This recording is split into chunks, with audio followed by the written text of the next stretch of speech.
যত সময় যাচ্ছে ততই কোণঠাসা হয়ে পড়ছে শেখ শাহজাহান।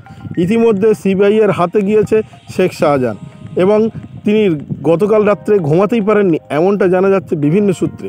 আরও কী কী ঘটেছে শাহজাহানের সঙ্গে সব বিস্তারিত জানাবো। আপনারা দেখছেন top Barasat news YouTube channel.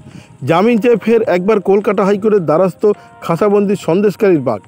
আজ অর্থাৎ গতকাল বৃহস্পতিবার সকালে কলকাতা হাইকোর্টের প্রধান বিচারপতি টি.এস. শিবগানমের ডিভিশন বেঞ্চে শেখ শাহজাহানের তরফে জামিনের আবেদন জানানো হয়েছে। যদিও প্রধান বিচারপতির ডিভিশন বেঞ্চ সেই আবেদন সম্পূর্ণরূপে খারিজ করে দিয়েছে। পাশাপাশি সাধারণ জামিন বেঞ্চে এই বিষয়ে আবেদন জানানোর কথা বলা হয়েছে। সেই মতো আজই শেখ শাহজাহানের আইনজীবী আবেদন জানাতে পারেন বলেই জানা গিয়েছে। অন্যদিকে বাঘ এখন নেংটি ইঁদুর বলে সোশ্যাল মিডিয়ায় কটাক্ষ ছুড়ে দিয়েছেন বিজেপির বিরোধী দলনেতা শুভেন্দু অধিকারী। দীর্ঘ টানাপোড়েনের পর কাল শাহজাহানকে হাতে পেয়েছে সিবিআই। কলকাতা হাইকোর্টে বেঁধে দেওয়া চূড়ান্ত সময়সীমার অনেক পরেই সিআইডি তাদের তরফ থেকে হস্তান্তর করেছে। মেডিকেল করিয়ে রাতেই নিজাম প্যালেসে নিয়ে যাওয়া হয়েছিল শেখ শাহজাহানকে, কিন্তু চোখে মুখে সেই মেজাজ এখন আর নেই। শরীরী ভাষাতেও অনেক পরিবর্তন লক্ষ্য করা যাচ্ছে।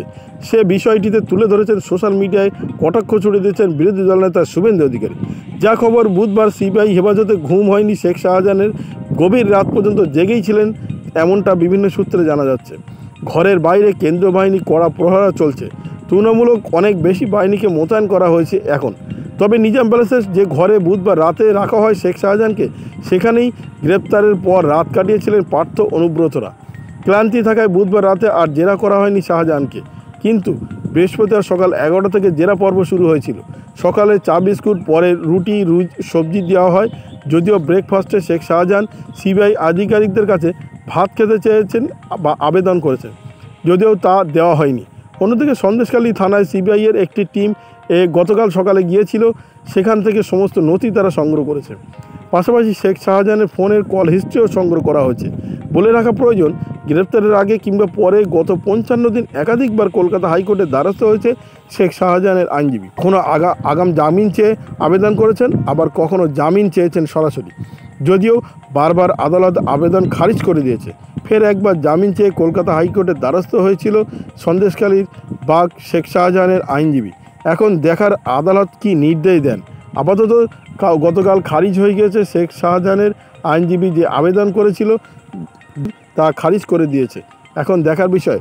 ইতিমধ্যে প্রধান বিচারপতি টি.এস. শিবগানু জানিয়ে দিয়েছেন কোনো রকমভাবে এই মামলার সঙ্গে আপোষ করা হবে না। এখানে মহিলাদের অত্যাচারের কথা উঠে এসেছে বারবার। ফলে শেখ শাহজাহানের জামিন আপাতত হবে কি না সেটা সময়ই বলবে।